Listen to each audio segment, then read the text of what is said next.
Power Woman. My took pride in visiting a living legend who still had that great heart of spreading her words of wisdom to empower women in Malaysia even at her retirement. As her legacy continues, as a daughter, a sister, a wife, a politician, a past senator, and more importantly a woman who gave leadership to many women. Puan Sri Sarasa Pasamanickam spoke to us about the elements that a woman needs in creating a leader in her. Thank you Puan Sri for your time with us today. Vanakkam. Greetings, dear sisters and brothers. I have been given the opportunity to share what the Malaysian Indian women did to empower women. In the 20th century, the Tamil poet Subramania Bharatiyar said, "Let us create revolutionary women." Back then, the woman was the queen of the home and the power behind the man. It could be the mother, the wife, or the sister. I have been given the opportunity to share the efforts made by Malaysian Indian women to empower women politically. In those days, the role of women was supportive, and in the 1970s, the 5th MIC President Tun B.T. Sambandhan focused on the issues of fragmentation of estates, and he was accompanied by Puan Sambandhan in order to make a success of that project. In the 70s, the potential of women to deliver the votes was realized. The Kaum Ibu or Wanita UMNO was the forerunner in this. They were the backbone of the party. It was then that MIC set up women sections at state levels and national levels. I became a state women secretary in 1970, and in the next 14 years we worked to lay a good foundation for the women's section. Civics courses, leadership courses, and conventions were organized to bring the women together. The State Information Department was of great help. During this time, sewing machines were also given to enterprising women. It was an effort to encourage women entrepreneurs. Our women entrepreneurs became more confident and began to go into small businesses, and they became self-supporting. So at the same time, we were also facing a lot of social problems. These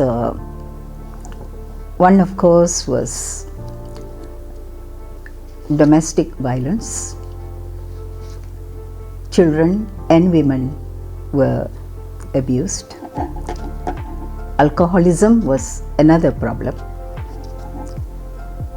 And we had to conduct like social and welfare projects to help these women. We went into estates, particularly to see the actual situation of the creches. And this actually brought up a paper. There were lots of problems with single women, single parent families.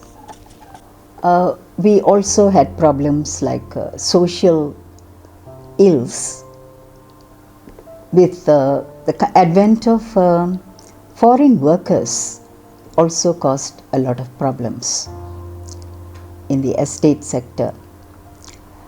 The estate creches were in a very bad state, and Tun Samivelu asked us to do a survey, and he submitted a paper in Parliament to improve the conditions of the creches. The women's section played a great role in fundraising projects, which was initiated by the 7th MIC President, Tun Samivelu, and especially for education. This was appreciated by the President. And in 1984, the MIC Women's Section was revamped. Datin Valli was appointed as the National Women Leader, and a committee was set up with experienced state women leaders and professionals. And this committee not only looked into political empowerment, they also focused on social and welfare projects. In 1992,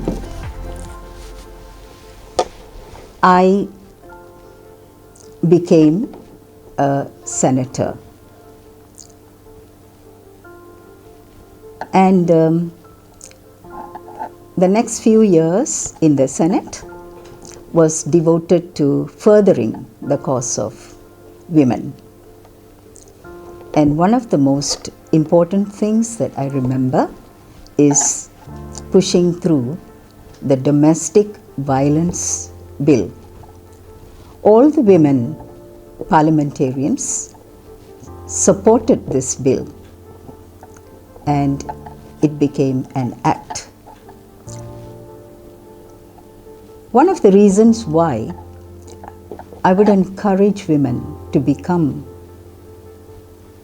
politicians is they are the ones who understand the problems of society best, especially of other women.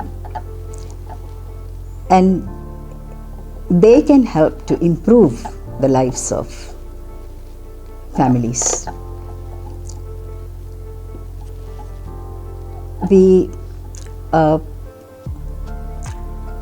Whatever work we do has to finally be legislated.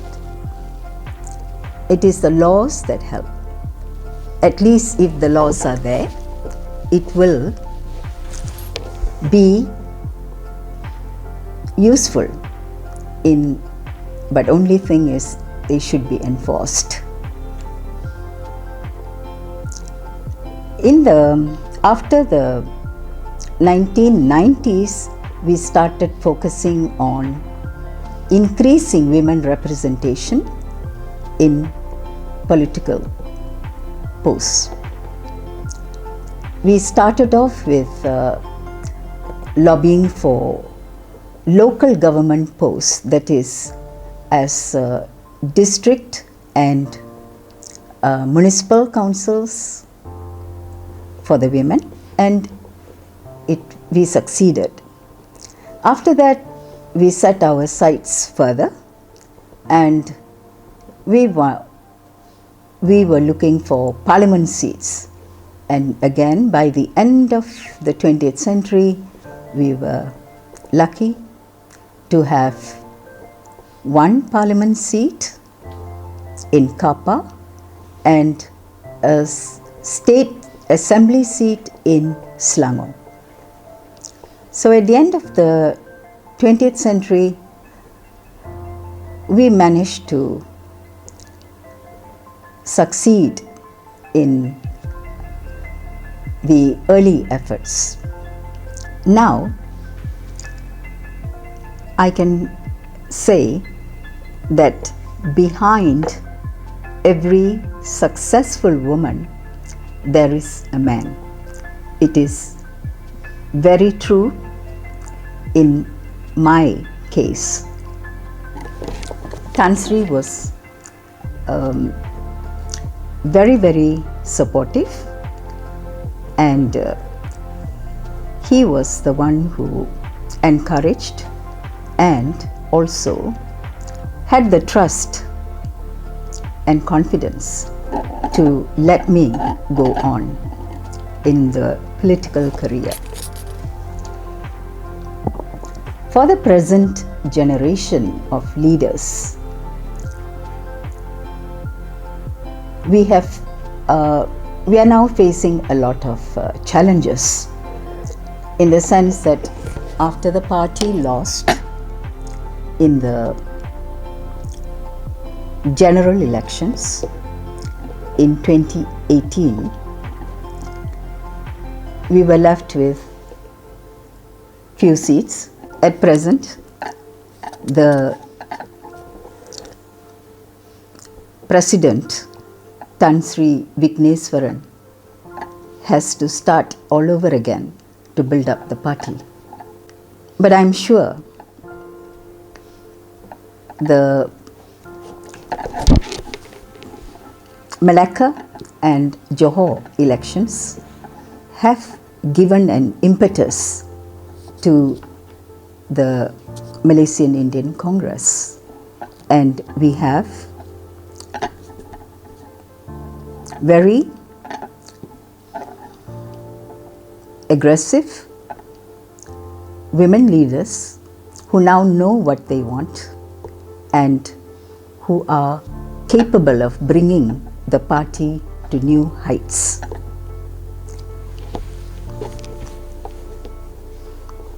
Finally, what I would like to say is,